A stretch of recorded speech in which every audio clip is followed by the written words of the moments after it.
അഖില ഭാരതീയ പൂർവ്വ സൈനിക സേവാ പരിഷത്ത് all India general body യോഗം ഈ മാസം 29-ന് കണ്ണൂരിൽ ആരംഭിക്കും. ശനിയാഴ്ച ഗവർണർ ആരിഫ് മുഹമ്മദ് ഖാൻ മുഖ്യാതിഥിയായി പങ്കെടുക്കും. ഡിസംബർ 1-ന് പ്രതിരോധ മന്ത്രി രാജ്നാഥ് സിംഗ് പങ്കെടുക്കുമെന്ന് സ്വാഗത സംഘം ചെയർമാൻ സി രഘുനാഥും ദേശീയ സെക്രട്ടറി മുരളീധർ ഗോപാലും വാർത്താസമ്മേളനത്തിൽ അറിയിച്ചു. യോഗത്തിന് മുന്നോടിയായി കൊടിമര ജാഥയും ദീപശിഖ പ്രയാണവും സംഘടിപ്പിക്കും. സേവാ പരിഷത്ത് ദേശീയ പ്രസിഡന്റ് ലഫ്റ്റനന്റ് വി.കെ. ചതുർവേദി പതാക ഉയർത്തും. റായ്പൂരിലായിരുന്നു കഴിഞ്ഞ വാർഷിക ജനറൽ ബോഡി യോഗം നടന്നത്.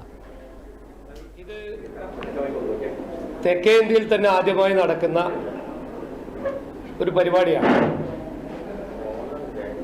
ഈ 3 ദിവസവും കണ്ണൂരിലേക്ക് ഇന്ത്യയുടെ വ്യത്യസ്തങ്ങളായ സംസ്ഥാനങ്ങളിൽ നിന്ന് ഏകദേശം 800-നും 1000-നും ഇടയിലുള്ള പൂർവ്വ സൈനിക പരിഷത്തിലെ അംഗങ്ങൾ ഈ പരിപാടിയിൽ പങ്കെടുക്കുന്നുണ്ട്.